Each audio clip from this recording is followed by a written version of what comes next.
get into what we have to discuss today, we've been looking at rules of engagement. We've been looking at what you call most of the time palace protocols.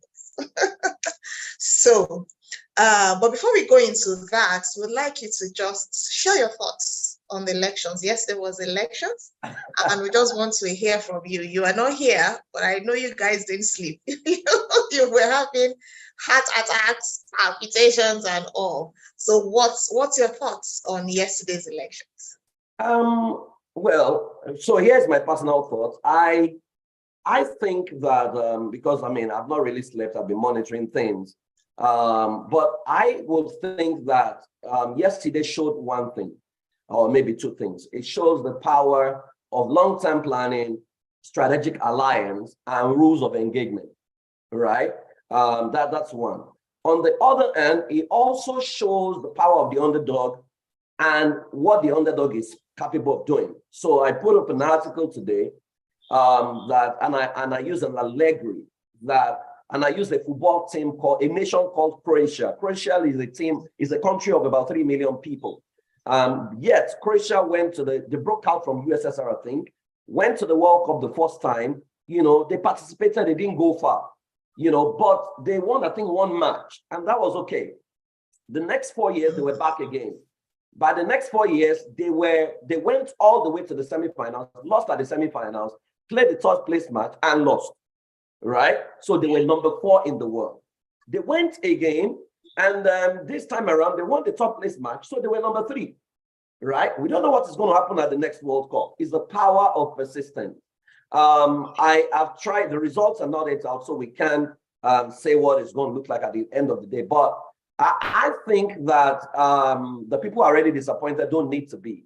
Politics is not a sprint. It's a relay. It's a long distance race. So if we lose the battle, we must not lose the war.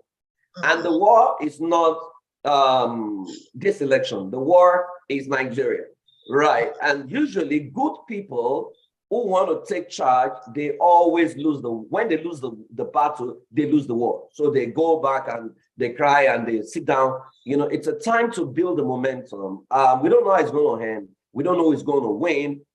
Projections look like, it's going the familiar way, but we need to not lose this win, not lose the momentum. For example, if you study the voting pattern in Lagos, there is something data is showing. Data is showing that in the region of the elite and the educated, right, they are saying one thing. In the region of, I hate to use the word downtrodden and the not so educated, right, they're also saying something. What that shows is if you increase education and you improve literacy, most likely people will begin to stand for themselves. So it looks like the impoverishment of the poor and then the illiteracy is still why there seems to be some magic numbers from somewhere. Like I asked some people yesterday, mentioned some states, and I asked them, have you ever known the governor of this state? And they said, no, never. Can you tell me what this state is known for? They don't know. Can you tell me what they are contributing to Nigeria? They don't know. But election time, they activate those states. But it's an interesting journey. Let's always remember that our loyalty has to be to the nation first. And there is nothing called nation outside of you and I. So we have to keep building and we must not give up. But we also must play within the system. We have seen clearly that prayer cannot be our strategy. It's always been our strategy. We love to use lingos. We love to use prayer must be a conversation between heaven and earth for earth to know what to do. Right. And so if we pray from now to tomorrow, do fasting and prayer, do round the clock prayer. If we don't get on the trenches and understand the rules of engagement in Nigeria and how the game is played, we'll be back here. And we've been here several times, right? Now is the time to get into all the parties. I personally don't believe everyone should go to one party. I believe everybody must implant ourselves in all the parties and work within the parties till power is taken. Right, but I think it's a good outing. I've seen some people been retired in the East simply by riding on the momentum of a new party. So those are wins that we need to appropriate. And whosoever emerges at the end of the day, I know they will go to court. We don't know what is going to happen. I know federal government might have their own margin. We don't know what that is going to be. But whosoever is announced, we have to rally around and ensure we build a nation. That's what I can say. But the old power blocks, none of them is going to be around another 20 years. So that means that there's going to be vacuum. So time has a way of dealing with every tyrant or every power block or every whatever. But the question is, who is going to take over? Are we still going to be passive or we're not going to be active? That's another ballgame entirely. So let's learn the power of long-term planning, long-term staying in there. It's called stick-it-ness without wavering. And someday, and power is not serve a la carte, actually. Power is taken. We have to take power. But good job. And my heart goes to people who lost people were brutalized. It shouldn't be. Some of the figures the videos we saw were uncalled for, but it's what it is. It's the way Nigeria is as of today. When we learn the rules of engagement, I know we will learn to win. And I'm sure we're going to delve into some of it today. Yes. Thank you so much, PF. You said something very critical. People are beginning to know, what their rights are. People are beginning to go out to do the needful, such that our voices are beginning to count in the governance in our nation. So thank you so much. Thank you. So let's go to what we have to do today. We've been talking about rules of engagement. We've been looking at Palace protocols. So I would like to find out, what are Palace protocols and why are they so important for success? Because we found out that if we do what we're supposed to do the right, the proper way, we get the results that we've always wanted. So what are these Palace protocols and why are they so important when we're talking about success? Okay, so Palace in this case would represent where you want to be, your greatest magnificence. Everybody, if I ask you how many of you want to work in the White House or live in the White House in America, almost every hand will go up.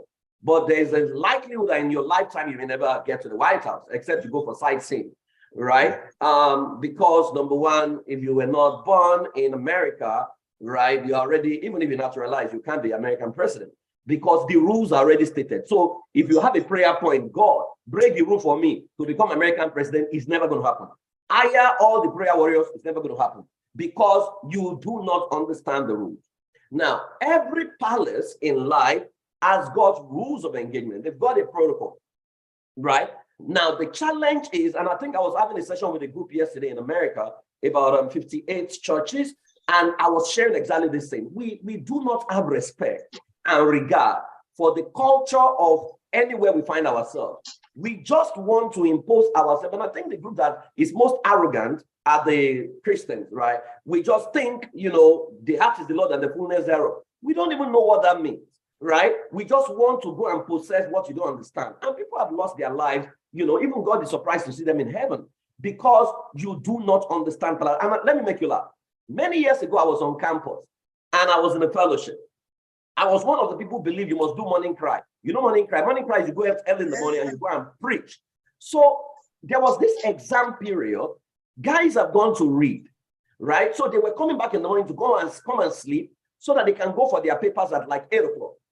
I woke up at 4 a.m. and I went out to go and be doing morning cry in the middle of my hostel. A guy came out from his room and gave me a dirty slap. Right? I went back to my room. The slap was really, really dirty. Don't laugh at me. I went back to my room and I knelt down and I started telling God, they persecuted your servant. No, they did not persecute me. I was stupid because I didn't understand Palace protocol. The Palace protocol in exam period is that you allow people enjoy their sleep. That's not a time to go and be doing morning cry at 4 a.m., but I didn't know. Right? I just felt, God sent me, a voice spoke to me, and I thought it was persecution. It was not persecution, it was stupidity.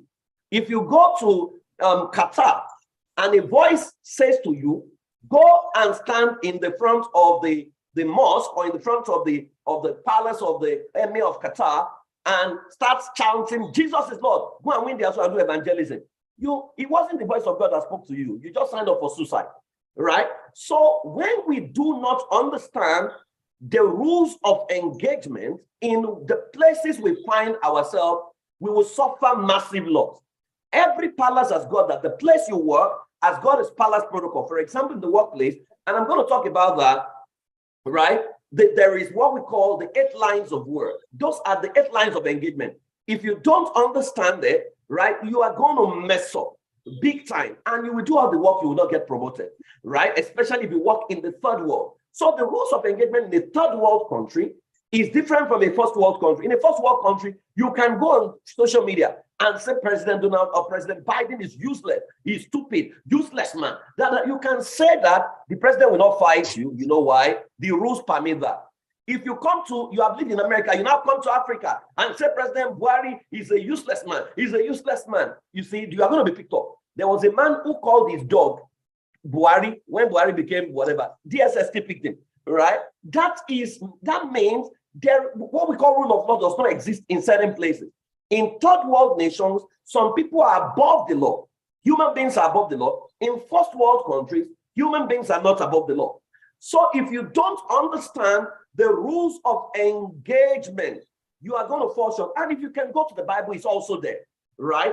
That, what was his name? John the Baptist didn't understand certain rules of engagement, and he played with his head, really, right? But you would see a Nehemiah, who was a Jew, his job was wine tasting, right? And he knows he couldn't be upset or look morose before the king, right? So you saw him, he kept tasting wine, he kept tasting wine. Now, some of you can't work in the brewery because some people will tell you, you are backslidden, you have lost your soul, but he needed to abide by the palace protocol in there, make the king happy, and put enough deposit that the day he was ready to make a withdrawal, the king noticed almost immediately, and he was able to get diplomatic passport that enabled him rebuild the wall that he had to go and rebuild, right? You will find Esther the same thing. Esther had to pretend, right, had to literally lie that she was a citizen when she wasn't a citizen to be eligible to contest. The rules of engagement says one night with the king. We'd like to make that look like night vigil. Of course, we know what night with the king means, and we know what it means when the Bible says, and she pleased the king, right? We know what that means. We are adults, right? But that contradicts what we have been told. But in the Persian Empire, that's the rules of engagement. Vashti did not realize that the king's word is law. She was doing feminism in the palace, and she was deposed. Those are shades of rules of engagement. That anywhere you find yourself, you want to check, what is the protocol here? What is the rules of engagement here?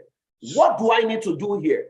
Behold, I send you out as sheep among wolves. What is the rules of engagement among wolves? When the sheep is the favorite meal of wolves, it's very simple. Be as gentle as the dove, be as wise as the serpent. What it's saying is that pretend you are a fool. In fact, disguise and look like the wolf so that the wolf think that you are one of them, right? But it will be too late before you take them out. Many of us don't understand this protocol. So every time we want to change the world, we go and build banner. We start a conversation. We run a conference and say, take over conference, taking territory conference. Whenever I see those, those titles, I laugh because the people really take over. They don't announce. They go for their meetings. They don't do live streaming. They don't do videos. You don't see their videos on social media. It doesn't get there, right? But we invite guest speakers who don't even understand how to take territories, right? We say, oh, we can't invite bad people who understand what it means to take territories. So when we violate rules of engagement and palace protocol, power will never be handed over to us. And you can see how we have tried to take over governance over the years, right? As proven every time the result you want does not happen. It's not that God failed. It's not that the devil was powerful. It's because you violated some fundamental principles, and they are called palace protocol. You know, I had a conversation with someone who says, oh, I want to be president of Nigeria someday. And I asked him a simple question. I said, can you kill? And he said, why should I kill? So I told him, I said, are you aware the job of the president is to kill and make alive? He said, no. I said, so if Council of State agrees that this person must die, you will say he will not die, right? So I laughed at him and I said, okay, you are not ready. So I asked him, who will be your chief of staff? He said, when I get there, I say, you are not ready. You don't even know the rank and file of the military. Our people don't study. We need to begin to study critical things, and we need to begin to understand that life is not up and down, right and wrong, and that's where we fail. I think that the concept of right and wrong is actually to control the populace. At the highest level of power, that doesn't exist. And that's why if you study history, you will have questions in your heart. How can the people come and say, you know what, accept Christ into your life and you're going to go to heaven? But same people, side by side, they were trading in slave trade. They were doing slave trade. They were still taking your people abroad and trading them and making money off them. How does that happen? And you can't pause to say, wait a minute. They say God is love, but is this act love? Why are you taking people forcibly from their land to another land to go and work in the plantation? We never observe. When you observe your environment, you will clearly ask the right questions. Once you ask the right questions, the right answers begin to show up. And the question will now be, what do I really want? If you know what you truly want, then you will know what price is there to pay. Then you can now say, I'm not ready to pay this price, or I'm willing to pay this price, right, so that I can get the outcome I want. Thank you so much, PF. I've been trying to hold myself. You mentioned about the people who were saying, oh, give your life to Christ, and they are also into slave trade. There's a particular movie that I was watching before we had that conversation, because when it comes to Netflix, the first movies I watch is I look at documentaries, I look at history, before I go into other ones that will make me laugh and all. And if I'm permitted to share this, PF, I've actually started watching The African Queen before you asked me, Jinga, and that one stood out for me. And that lady is just fantastic when it comes to palace protocols. Yeah. He knows when to negotiate and ask for what she wants, she gets it. And that's what we're actually, looking at this afternoon. So the next question I'm going to ask is, a lot of people do struggle when it comes to shifting grounds, when the rules of engagement conflict with their values. Yeah. I found out from that movie that lady finds it very easy to shift ground. Yeah. Very, very easy for her. So we just like to find out, what do you suggest when you have particular values, that you've always held on to, but at this point in time, you've got to shift ground. What do we do? Okay, let me first start by saying that your values are at best perceived values. Well, for lack of a better word, maybe imposed values. There are values I hold so dear to my heart. My mom is on this call. I hold them because she taught me those values, right? I didn't have an option. I couldn't question her when she was teaching me, right? But they are good values, right? Whether good values can now deliver what I want is another ballgame entirely, right? Now, so the question will be, what do you want? So, for example, God says, thou shalt not kill, right? But when it was time to save the world, why does he have to kill his own son? I mean, thou shalt not kill. He should not kill Jesus. Why do we need to kill him to save the world? That's against right and wrong. That contradicts values based on perceived, what you would call good. But that is what needed to be done. Zeal calls it necessary and unnecessary. That was a necessary thing to be done, right? To get this thing sorted, right? Why do we need to kill a thief when we find him? After all, if a thief comes to torment your area, for example, some of us saw it yesterday during the voting. Some people came to snatch boxes, and some people beat them to death literally in the east. You hailed and said, yes, God caught him. But is that not contradicting your values of empathy? Your values of, God is the God of second chance, and blah, blah, blah, blah, blah. So you realize that all of us have our biases, right? Mm-hmm. And so someone says to you, in Nigeria, for example, the northern part says, don't drink. It contradicts our value. We don't buy beer. They destroy beer. But the southern part says, let us drink. Now, the southern part drinks, and government charges VAT. The VAT goes to the federation account. The northern part shares from that VAT. asking, excuse me, what is the values? By their values, they should not share from the VAT. How can you share from the VAT of brewery, alcohol, and you say we don't do this, right? How do you share from the earnings of Nollywood or Hollywood when you don't believe in what they're doing? So you realize that our values are passive values. And I think sometimes what we call our values is actually our unwillingness to consider other people, right? And so when we do not think of the larger good, we will stay where we are. So for a long time, we say, oh, our politics is dirty. We must not go into politics. I have my values. I can't compromise my integrity, blah, blah, blah, blah, blah. So in Nigeria, the rules of Nigeria is not Israel. I think we mix it up. Nigeria, even Israel, it's not a saint, it's not a godly nation based on what you would call godliness, right? I think this brainwashing happened through colonization, right? You say UK is not a good country, as it were, right? But what they have done is the greater good of the majority is paramount in their mind. The same thing in America, right? So you see our people, they say, no, me, I won't get into politics. So in Nigeria, they say, come and take this contract. You are the best person to build this road, right? But they now say to you, you now say to them, it's 6 billion to do it. But they say, we are going to pad it and make it 100 billion. Now, I'm likely going to walk away because I'm a good man. But if I think of the longer picture, I'm going to ask, why don't I collect my 6 billion, allow them steal what they want to steal, and now it's not going to show on my invoice, let them take it out and give me my 6 billion, subcontract it to me.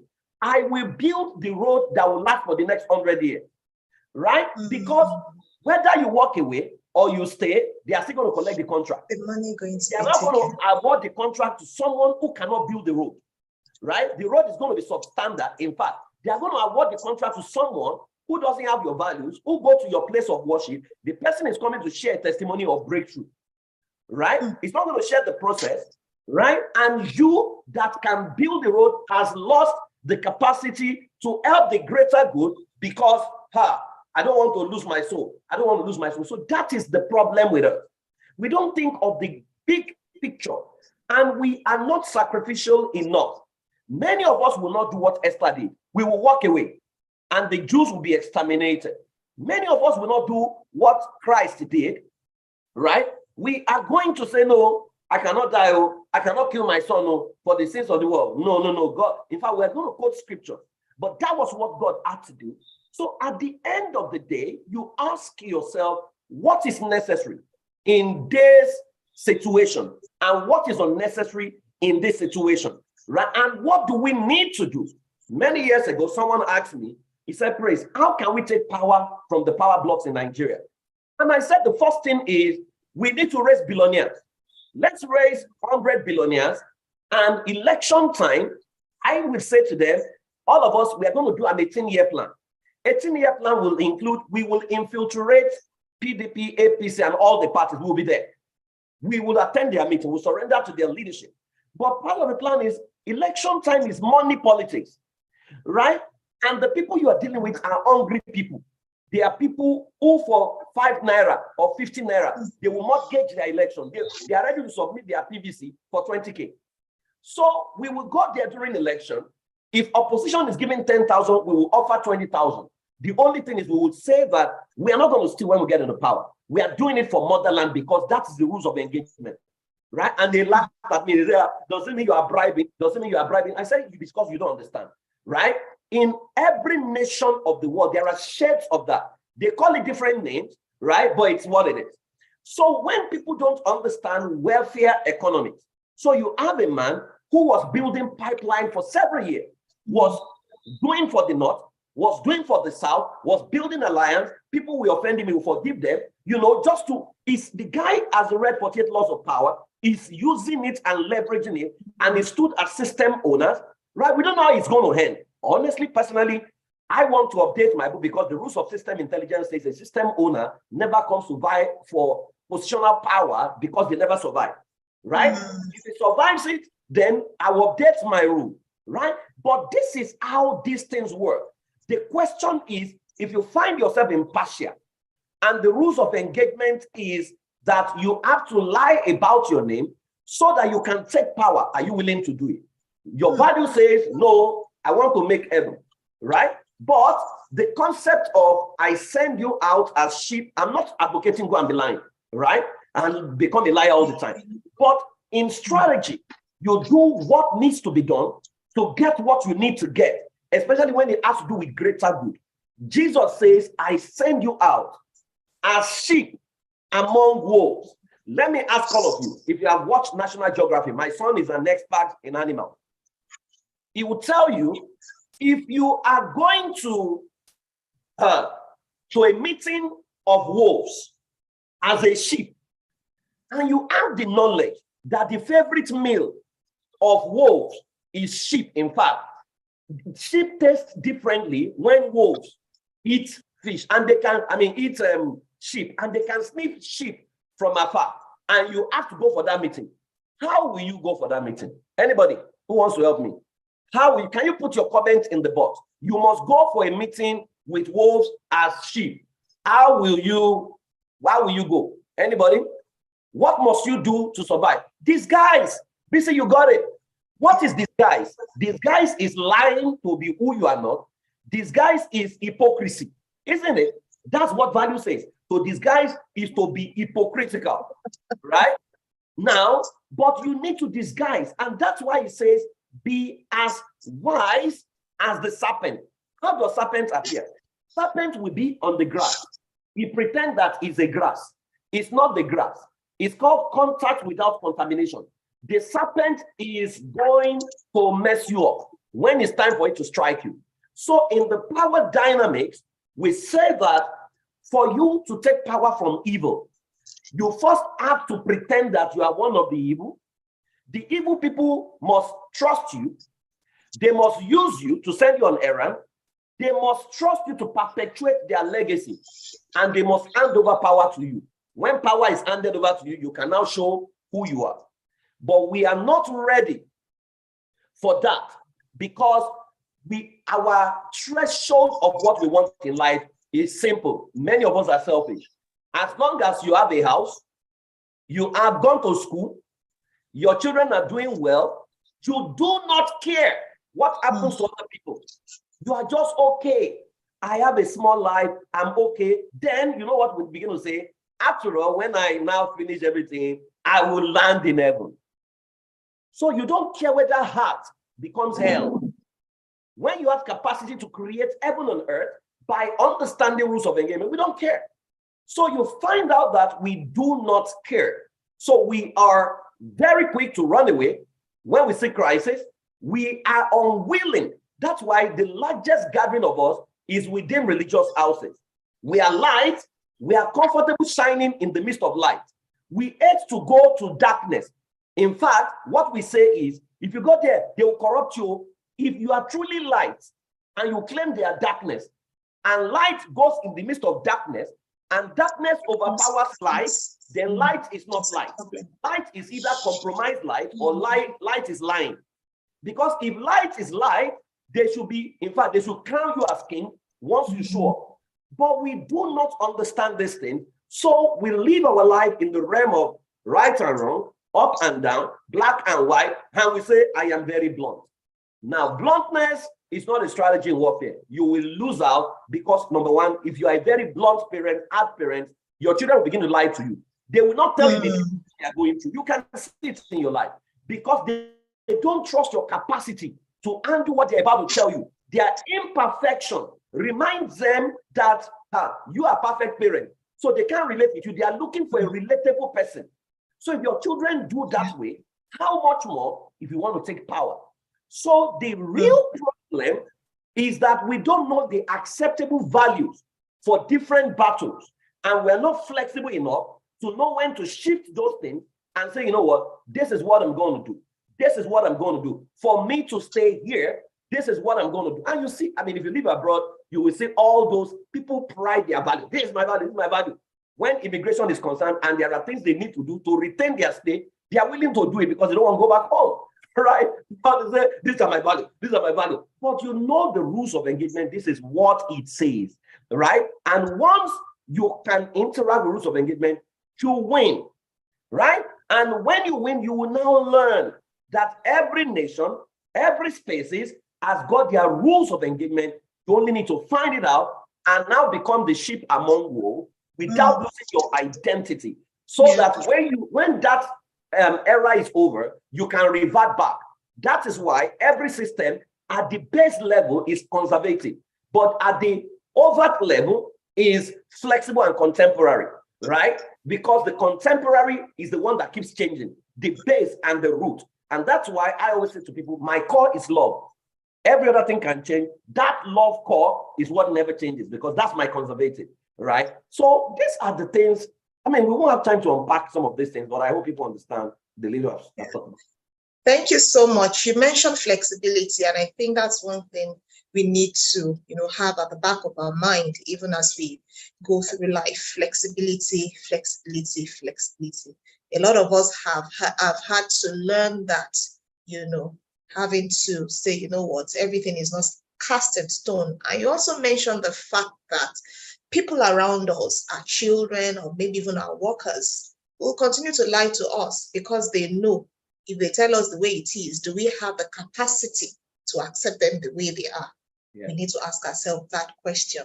Thank you so much, PF. So another question I would like to find out is to ask on behalf of our audience is the fact that there are a lot of people who are hardworking. They put in their best, they put in the hours and all. And when it comes to promotion, they don't get it. They are just stuck in one place. Are there things that these people are missing out? Are there things that they need to, engage with that they are not? Please shed light on that, PF.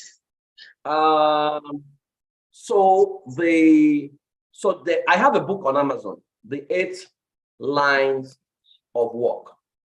Right? 8 lines of work. Okay. Yeah, 8 lines of work. I will advise you to go get it.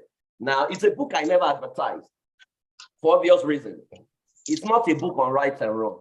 It's one of the deepest principles I have learned firsthand. I have taught people, and people have used it to scale, especially if you are working in a third world economy like Nigeria. Now, in the rules of the lines of work, many people who go to work don't understand these rules. I see it also in other nations of the world. First world, it's just that it's a bit different because they have a standard for measuring productivity, right?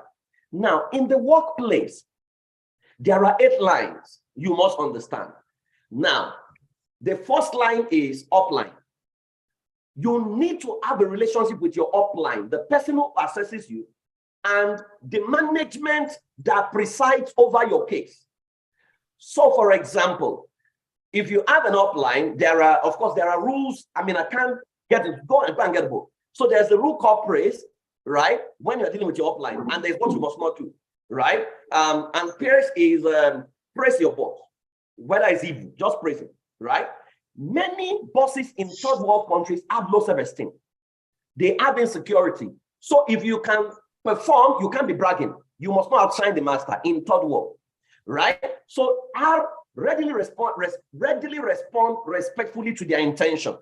A is acknowledge their input and impact, even when there is none, right? So people say, you are very good. Let me thank Oga. Oga is the one making us shine, right? It's intentional because you need to manage his ego, right?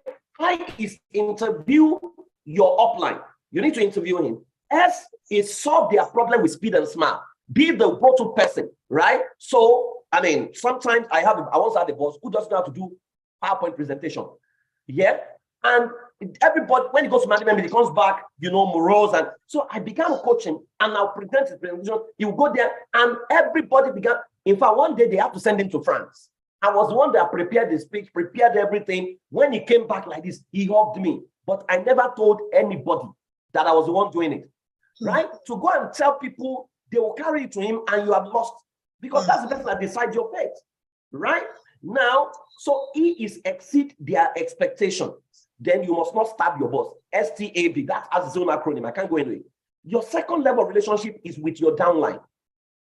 Your downline are your disguised legacy. You must know how to deal with them, right? It also has its own acronym and rule. Now, the rule with your downline is, if you don't have to pay them salaries, will they be willing to work for you? If you can answer that question, the question with the upline is, can your boss sleep with you in charge of affairs? Right? That's the question you need to answer there. Your downline is, can they work for you if you don't have to pay them? There is the rules in there, right? Then you have the peer line. Those are your colleagues. The question with the colleagues is, can they vote, if they have to vote for the highest performing worker or the best staff, will they vote for you? Let's say that's what will determine promotion. Will they vote for you? It also has its own do's and don'ts, which I have in that book, right? So those are you need to team up with them. Team has its own acronym, right? So that's level 3. Level 4, you need a relationship with the real line. The real line is the customer, right? There is what you must not do to the customer. There's what you must do to the customer. So we say the customer is king. How do you engage the customer? And even customers have different kind of customers, right? It's like we have the personality analysis, you have the creative customer, you have the intimidating customer, you have the dependable customer, you have the systematic customer. They all come with their baggages. How do you relate to them?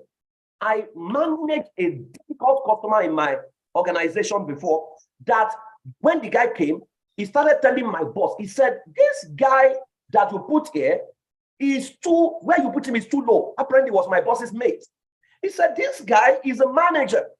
He said, because he's the only one I want to see when I come to this organization, right? So you need to understand how to manage the customer. You have the internal customer and the external customer, right? If promotion is going to be by customers' feedback, will you get promoted? That's the question you're asking them. Then you have, I've mentioned for now, number 5, you need a relationship with the outline. The outline is the competitor. The competitor, the rule is you don't compete with the competitor. You become the standard, you outstand the competitor, and you draw applause from them. Now, with the competitor, the rule is, how easy can they take you out of business, right? So you need to understand your competitors. You need to understand their strengths, their weaknesses, but you don't make them your focus. You just need to raise your standard and such that, and you innovate every three months, right? You kill what you have done. That's why my innovation level is very, very high. When people are trying to catch up, I've created something new. I've created something new. I've created something new, right? So that's number 5 or number 6. Then there are 2 more. You now need a relationship with the inline. You need a relationship with the real line. Landline. Landline is the company policy. Do you know, many people here, if I ask them, have you read your organizational policy? They have not. You work in a place, I once trained an organization with 300 staff. I asked them, what is the vision of your organization? Only 5 could tell me. And that vision is on the wall every day. And it's because many of the owners of organizations don't actually have a vision. Consultants just drafted something, they themselves can't remember it. Because your vision must determine your values. Values must become your structure, and your structure is built around your vision, right? So what are the landlines? The landlines are your company policy, the vision of the company, the values of the company. Now, you do not try to import your own values. You first accept the existing value.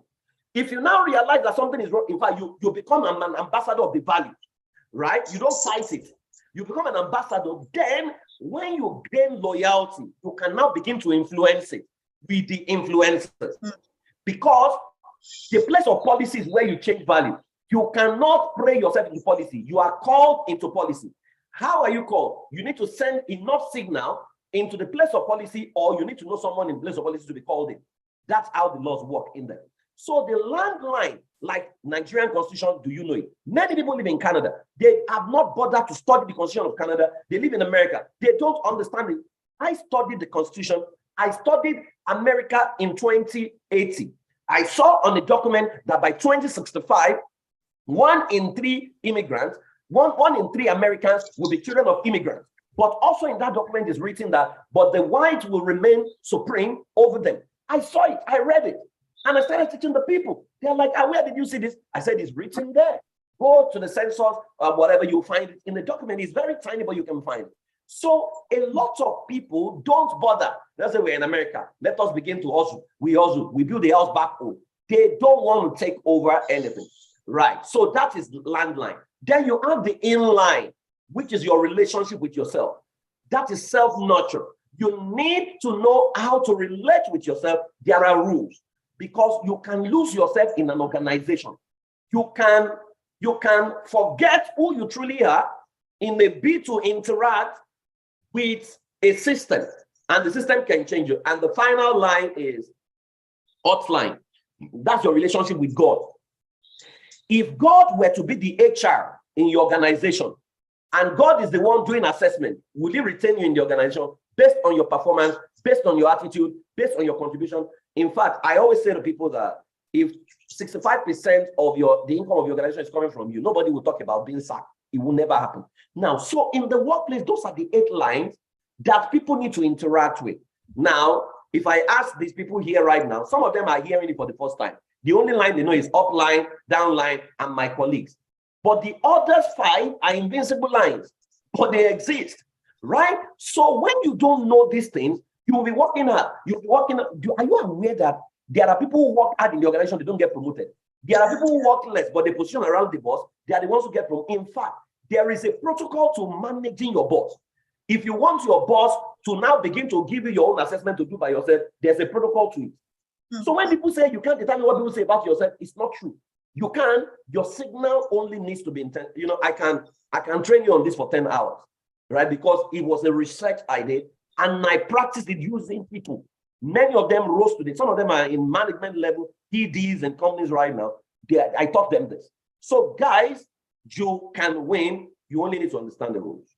Well, thank you so much. There are so many comments in the box, in the chat box. Thank you for that.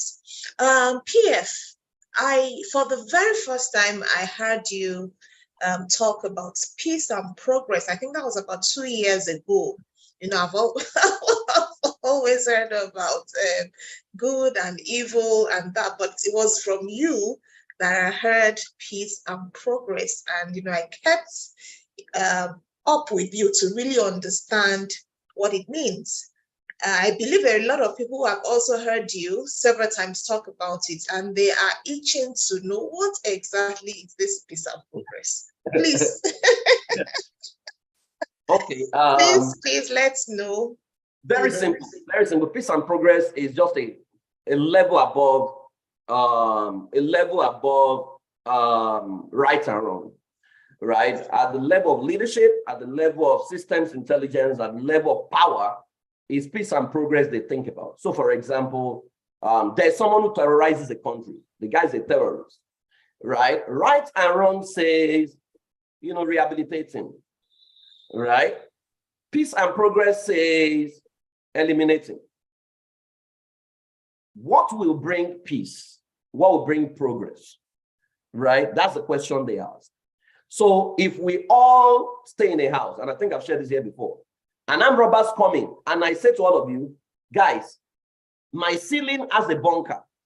We can escape, but we all need to stay quiet, right? And we are all Christians. We want to go to heaven. Rapture is going to take place. We don't know when. And armed robbers come in and they begin to spray and spray and spray. And they say, we know all of you are Christians. We know you are born again. We know you are hiding somewhere. We need you to come down. Speak the truth and let the devil be ashamed. Right and wrong is, Sister, you always say, okay, I want to make heaven. I am here. Oh, I cannot lie. Right? But what will bring peace? What will bring progress? What will be convenient for all of us that will make it a win-win? They don't deserve my life, right? So why would I want to come down? So peace is, let us pretend we are not here. In fact, we are not here, right? Progress is, we are not here till they go. When they go, we can now come down to say we are now here. Now, when you understand peace and progress, you will understand your environment better. You will be able to strike deals with your enemies because you need them as allies, right? Someone says people are backsliding. Yeah, that's what people will call it. People will say people are backsliding. They have already backsliding. They don't know, right? They are, in fact, they are backsliding. They are not even they don't even understand this thing, right? So you will see God at all times. He told Samuel, go and anoint David. Samuel says, Saul will kill me. God says, tell him that you are coming to, what's it called? You are coming to make sacrifice. Right and wrong, that's a lie. Peace and progress, that's strategy. Abraham was going to a place. He knows the kings, they love women, and they can kill for women. They say, who is this? He says, she's my sister. That's peace and progress. The king even gave him gift.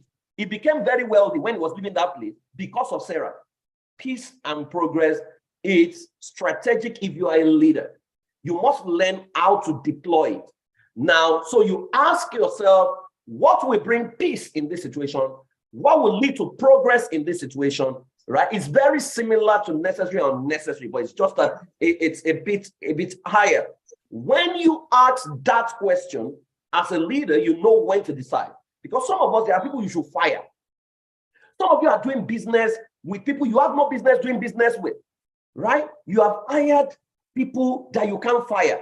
They are slowing you down. You have brought families into, and you are emotional. Yet people mistake that they are going in the same direction with every people. No, you are not. If you are into partnership with people, that's how you know that you are not headed in the same direction, because you are putting your life in. Somebody is not doing anything, just wants to come and share money. How fair is that, right? So at that point, you need to ask, what will bring peace and progress is maybe to get out of this alliance and now go and look for people who are like me. Because that they are your family members doesn't mean you have the same values, doesn't mean you are going in the same direction, doesn't mean you have the same energy, the same passion. So you have aligned with them. They are now draining your own energy because they are not bringing in the passion that you want. So before you know it, deadlines are messed up. Once deadlines are messed up, the outcome you want, you are not going to get it. Why? And you are now going to make excuses for them and retain them in your life is because you don't understand your peace and you don't understand your progress. And everyone have their different peace and their different progress. Yours is to find yours and be loyal to your own peace, to be loyal to your own progress. Once you are done with that, you become highly effective and you will achieve results faster than many people, right? And that's the way these things work. Thank you so much. Thank you. The day that Zeal came and talked about necessary and unnecessary, that's also blew my mind. It just, took the whole thing to another level and made me to really understand that there are times, or rather it's best for you to stay in that plane of peace and progress. Is this necessary?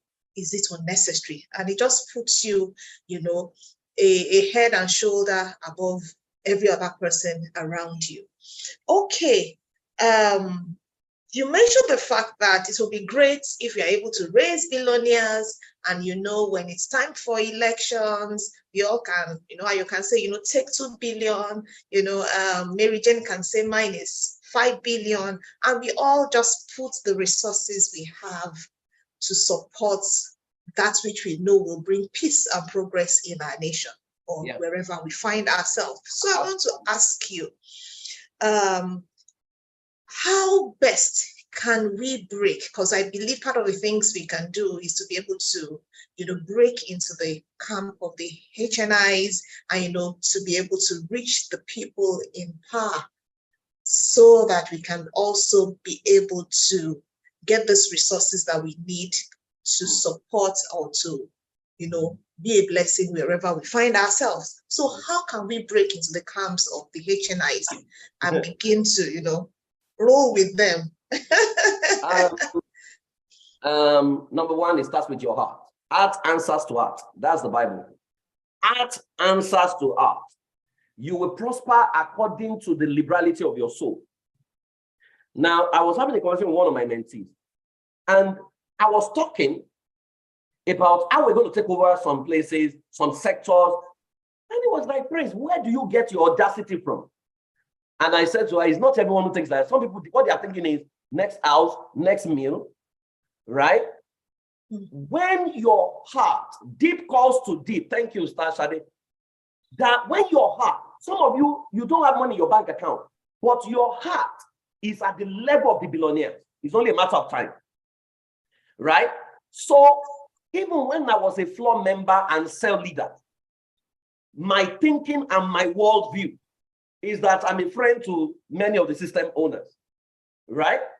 And maybe because I had an upbringing where my father was an Anglican priest, so there was nothing about church you want to tell me that I don't know. So first of all is the state of your heart. Many of us, our heart is too small. Number two is your degree of appreciation or your degree of gratitude. That's number two. And let me explain this to you. Every time you hear Elon Musk, what comes to your mind? That useless guy. In fact, let me make you laugh. I talk to believers about Bill Gates. They believe that Bill Gates is going to hell. I don't believe it. I don't believe it. I think there are more hell than Bill Gates, right? Why would God put the most intelligent people in hell and put the laggards who are just only police in heaven? You think about it. The human spirit cannot change after death. So if you are a mediocre person, your spirit will continue to travel as a mediocre spirit, right? So I was saying to them that, oh, I love Bill Gates a lot. And they say, oh, how can you like those guys? They are not saved. And I said, if they are not saved, how come God is giving them his highest level of innovation? You know what they now said to me? You don't know the power they are using. So I said, okay, so I don't know the power they are using. I want to know the power they are using. They said they might be using the power of the devil. So you are admitting that the devil gave someone Microsoft. The devil gave someone Tesla. So what is God giving you? He's giving you a son. Abi, what is God giving you? So by your admission, you have admitted that your God is inferior, their devil is superior. Let me go and follow their devil. That's simple arithmetic equation. Because when it comes to transforming the world, taking decisions, they are the ones that are there. But your own God is so small, he has kept you small. You are adding no value. Even your local government is not calling you. State government is not calling. Your family, even when they want to take decisions, they don't call you. So what is your God producing? Even your children don't want to serve your God. That's how I'm very brutally honest when I'm doing analysis. So whenever you see somebody who is at that level and you are not approaching them with gratitude, you are not thanking God for where they are, you disqualify yourself from their level of performance. Because whatever you respect, you attract. Whatever you disdain, move away from you. Some people are here, you are not experiencing certain good because God makes it happen for somebody around you that you think does not deserve it. Your response is, this girl on campus was very loose. How can she now get married to a good man? And me, I was a virgin. I'm still looking for you. You see, your journey will be long. Your journey will be long. You need to appreciate as if you were the one who got that breakthrough. Thank God and you are grateful. I do that a lot. I'm thanking God for Bill Gates, Elon Musk, all the innovators. I'm thanking God for them, right? That's number two. Number three, you need to know that HNIs, they are very coded. Can you keep secrets? When the secret you see does not align with the values that you want to promote. So you want to learn from some billionaire, you went for a meeting with him, you met him with side chicks. What are you going to do then? Your conscience tells you, go and report to his wife, or go and report to his wife. That's none of my business. I will focus on what I came there to do. Right? So many of you, you don't mind your business. Right? And so when you see certain things, you quickly go and tell someone. My mom told me, my mom was one that taught me this one, she's here, that what they call an elder is that when you kill an elder and you open his heart, there are unspoken words, secrets of men unexposed. So I pride myself as the custodian of king's secret. And I know a lot. What I say most times is 10% of what I know. Maybe less than 10%. Right? Because you cannot be a chatterbox every day. Yeah. Can you imagine what these our big people say? If you see what they are doing, they are very loose. Who sent you? When the Bible says, do not cause a king in the corner of your bedroom, because the birds of the air can carry. What he's saying is, don't even whisper it. Right? So many people cannot keep secrets. They can't manage the confidentiality of the people they work with. So if you can't do that, you can't work with HNI. And number 4, if you can't find the problem you can solve for them, you cannot be in their camp. Now, let me explain that a little bit. Most of the time, HNIs test your energy before you come close. Because everybody that goes to them go to beg for something. When they see the man who comes to give something, they retain that man. And that has been one of my greatest secrets. I will serve you regardless of what I stand to gain. In fact, use me. So when people say, I hear people are using you, hey, let them use me. I got here by being used. Right? If they don't use you, how do you become useful? If you answer the question, use me, I'll become useful. Right? The more they have used me, the more competent I have become. So when they ask, can you do this? I can do it. I'll go and learn it. Google is my friend. YouTube is my friend. How long does it take to learn it? Some of them don't know how to use social media. You will be shocked. Many of your leaders don't know social media. They don't know it. Can you be the one tweeting for them? Can you volunteer to do those things without money? Right? So I will go to them and I say, I can do this. I go to America, they say I can. I went to tell him, I've analyzed your challenges, sir. This and this and this are the problem you have. The man gave me 58 clients just by a call. Now I'm doing some major job for him now. But guess what? Every time he asks me, Praise, we have not talked about your field. I said, sir, let me just keep solving this problem. Let me finish the job. Right? The man was traveling. He called me. Said, Praise, I'm leaving town for a while, but you continue the job. I said, yes, sir. I said, sir, I found someone else that can assist in this, your project, blah, blah, blah. I'll send him to you. I sent the guy. He looked and said, Praise, thank you. Right? But what the man doesn't know, you won't know that his level, he does not know some of those things. But you know, you must learn to manage people and be serving. Now, when you serve, right, people will come and detract us. And don't allow people to talk you out of your journey. People come and tell you because they have seen, many people will see proximity will show people the good, the bad, and the ugly. But people who are senseless, they'll focus on the ugly. Nakedness is what they have. Yeah, no. The question is, your maths teacher that taught you maths, was he born again? Was he a moral person? Your English teacher, was he moral? Did you learn moral English? Moral physics, moral. Everybody has got some challenge at one time or the other. It's just that we want to kill those who sin differently from us. All of us have a challenge. So imperfect people cannot expect perfect behavior from others. I don't expect perfection from anybody. It has set me free for expectation. So I go with gifts, I solve problems, and they retain me there. Now, you need to understand that when you get to power dynamics, they first place you outside the entrance of the palace. Receive it with gratitude. If you are loyal in there, they will bring you to the door of the palace. From the door of the palace, they will bring you to the corridor of palace. So when you hear people talk about corridors of power, it's in the corridor. Corridors of power don't have access to the kingdom. They are just in the corridor. They eavesdrop. They hear certain information. Many people they call corridors of power are the ones who are like, oh God, you want to. No, they don't have capacity to make you into anything. Right? But when you get into corridors of power, right, then with time, if you are loyal, they will bring you to the meetings of power. Right? Those are the inner circle of power. No, it's not, the inner court of power. But there's one more place. It's called the bedroom of power. That is the holies of holies, right? Very few people get it because what you will see in the bedroom are not things that your mouth can say, right? But you must aspire to say, let him even be at the corridor of power, right? Now, because what you see in the place of power is madness. Your brain cannot contain it. You'll be asking yourself, these people on this planet, are these people, what you see, Adiola shared a bit of that, and she didn't even share it. We talk about it when we're discussing, right? As in, you won't believe it. But that's how they roll in there. The question is, can your heart contain it? So maybe the first prayer point is that God enlarge my heart to be able to take it. Because if you don't have capacity, and the thing is, once power marks you that you are not fit, right? They will also tell other power blocks, and it can close doors against you. So it's better if you are not ready, don't even go close.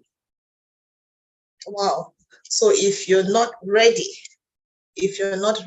just stay where you are till you have the heart to take on what it takes, to deal with people in that level. PF, our time is far spent, but we'll still go back to where we started from. We talked about elections when we were opening up, the session today. I'd like you to speak to how competent individuals can assist in rebuilding Nigeria or even any nation that we find ourselves. So how can competent individuals do that? So before that, let me say something that I forgot to say. I'll teach you a principle called the principle of the dog owner, and the dog handler. And that will govern how you respond to people on social media. I don't know anybody has ever seen me fight on social media before. You will never see me fight or get angry on social media. The worst I would do is to ask you stupid question, and the stupid question will show who you are, right? You will never see me, even when people are out me. It's because my mentor taught me those principles. The dog owner is the owner of the system. Then the dog handler is the one that the dog owner has entrusted with the dog. Now the dog are the foot soldiers. They are everywhere. Majority of people are at the level of dogs. They are the foot soldiers. Now, when people attack you, your response must be defined by who you are. If you think you are a dog handler and a dog is attacking you, don't respond to a dog. The dog just wants to use you to trend. Let your own dog respond to the dog. If you are a dog owner and a dog is attacking you, if you respond, then you have downgraded yourself. That's why you notice that they abuse some people, they never respond. In fact, when Jesus was being cross-examined, you notice he said nothing. He did not say anything until the person mentioned something about kingdom. At that level, he knew that he had crossed to a dog owner. So he gave him a dog owner response. But every other person, if you call yourself, when you're beating, you call yourself king of you, he didn't respond to them because they are dogs. He's a dog owner. So you need to ask yourself, that's why when people attack me sometimes, the first thing I go is check his social media. I realize I have 500 followers. I see the kind of person saying, I won't respond, right? So I hope this has helped. Now, coming back to competence. Competence is a global language. Prayer point is not a global language. See, every time you are prayed, a group of people pray and prophesy that something is going to happen, and the thing never happens. It's not that God failed, it's that you use this wrong strategy for the right battle. For example, election is a numbers game. There's a science of voting. Even in America, Donald Trump, Paula White was calling angels from Africa. Come and bring Donald Trump in. Angels from Africa, they didn't have fuel because there was fuel scarcity in Nigeria. They couldn't fly to America. So they were late. The election was already decided. In fact, they didn't give them visa because they had to get visa. They couldn't fly. Right? So many of the things we say with our mouth, do we even think about them? Right? So, for example, I see also miracle, they tired Jesus also. Is Jesus contesting in this election? Say somebody is poor, somebody is poor. So there is a nation called Israel. Nigerians don't bear those names. Right? Give unto prayer what is prayer. I think prayer is to entreat God to say, what should we do? Then when he tells you what to do, you don't continue to pray. Election is a numbers game. Majority carries the vote. Unfortunately, in Nigeria, the majority that carries the vote are illiterates. So how do we reach the illiterate to be on our side, feed them all through 4 years, so that when it's time for election, they will vote for us since they are now loyal to us? So competence is a global language. You need, Bible says, study to show yourself approved unto God, which means the highest level of competence is what you want. right? And so you need to improve yourself every day. Improve your model every day. I teach some classes that are not open to the public. I mean, some of my students are here. They are not open to the public because I can't even say some things in the public. Everything I've said today now, they are just scratching the surface. They know at our level, we say some depth of things that can even make somebody go mad. Your intelligence level. Bible says wisdom makes a man's face to shine. Competence makes your face shine. It means you can solve a problem. See, I told one of my mentees, I think she's on the call. She would tell people, hey, if you don't pay me $1,000, I cannot do this. So I told her, I said, I'm not sure if this your solution can work. Simple is what I said, if it can work, you will offer it for free. And tell the person, so prove to you. I said, because your boss says if your juju can work, you will hit it on your head. That's what I do. My competence can work, my solution can, so I put it in the market. Oh, yeah, come and test it. By the time people test it, they say, this thing can work. I will not sell what cannot work, except you don't follow what I say to you. Right? So you need to go out of what you have been taught. Many of you have been brainwashed wrongly. The people even teaching you, Jesus says, if the blind leads to the blind, the worst case you can be is when your leader is blind and you are not aware your leader is blind. And you are following him and you are in love with your leader who is blind. And your life is not improving, but you love your leader. You need to grow to a level. My life changed when I asked a simple question: what if everything I've been taught is wrong? The day I answered that question, I began to look for knowledge, right? And I have all kinds of teachers. I have a new teacher this year, right? I mean, people around me know I recommend his books all the time. The guy is teaching some stuff that can accelerate healing, that can transform people. And I'm like, where? This book was written a long time ago. I've gone to look for all his videos. I am feeding because I am about helping humanity. And we go after anything. If they say that thing is inside Buddhist shrine, I will go there and learn it. If they say it's inside Hindus, whatever, I'm going to go there and learn it. The earth is the Lord and the fullness thereof.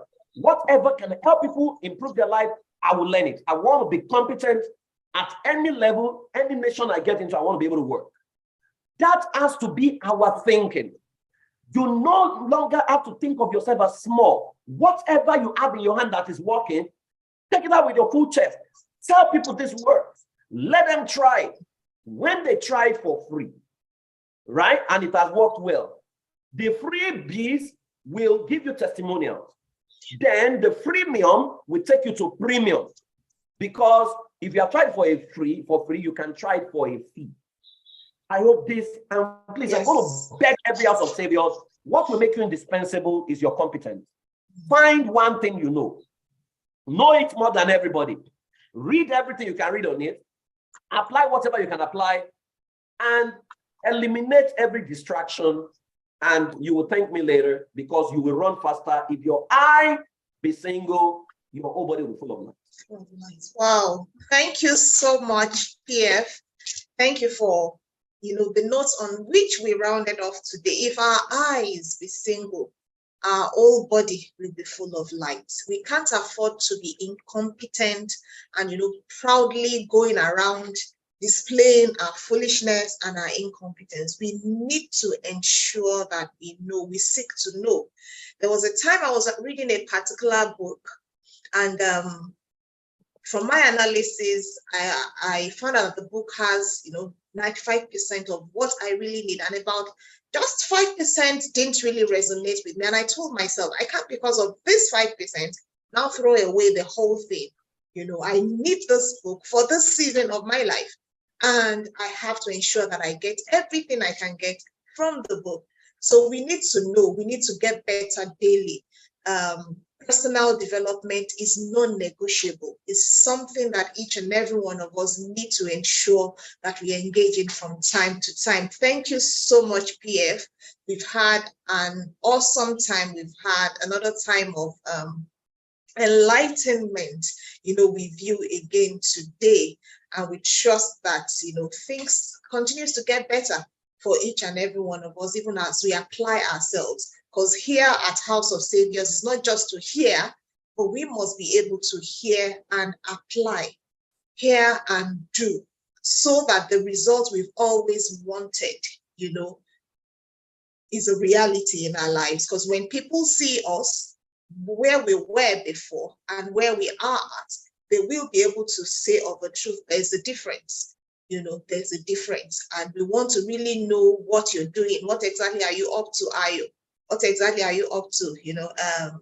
Tone, what exactly are you up to, Mary? And we really want to get to know what you are doing that is giving you this much insight. And the result is outstanding. It can't be denied. So thank you so very